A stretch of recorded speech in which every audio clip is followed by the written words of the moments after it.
தியானிக்கவும் படிக்கவும் பரிசுத்த ஆவியானவர் காலை வேளையில் எங்களுக்கு போதிக்கிறவராய் இருந்து இதுவரைக்கும் எங்களுக்கு உதவி செய்து நாம் நன்றி செலுத்துகிறோம். நாங்கள் கேட்கிறவர்களை மறைக்கிறவர்களாக இல்லாமல் கேட்கிறபடி செய்கிறவர்களாக மாற்றப்பட்டு செபிக்கிறோம். கர்த்தாவே, இந்த வகுப்பானது இன்னும் அதிகமாய் வேத வசனங்களுக்கும் ஆழங்களுக்கும் செல்ல தியானிக்க வாசிக்க ஊக்கப்படுத்துகிறோம். ஆனால் எங்களுக்கு ஒரு பெரிய ஆசீர்வாதமாய் இருக்கணும் செபிக்கிறோம். ஆசிர்வதிப்பீராக.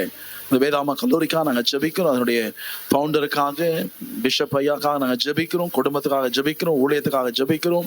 கர்த்தர் இந்த ஆண்டவரே முன்னும் பின்னும் வலமும் இடமும் இடம் கொண்டு இவர்கள் பெருகட்டும். இவர்கள் இப்பொழுது இருக்கிற பார்க்கிலும் 1000 மடங்கு எல்லா விதத்திலும் அவர்கள் ஆஸ்வதிக்கப்படட்டும் சொன்னாங்க. அவர்களை வாழ்த்துகிறோம். தாழ்ச்சி உடைய கரங்களை ஒப்புக் கொடுக்கிறோம். ஜெபத்தை கேட்டபடினால் நன்றி. இயேசுவின் நாமத்தில் ஜெபிக்கிறோம் நல்ல பிதாவே. Amen. Amen. God bless you.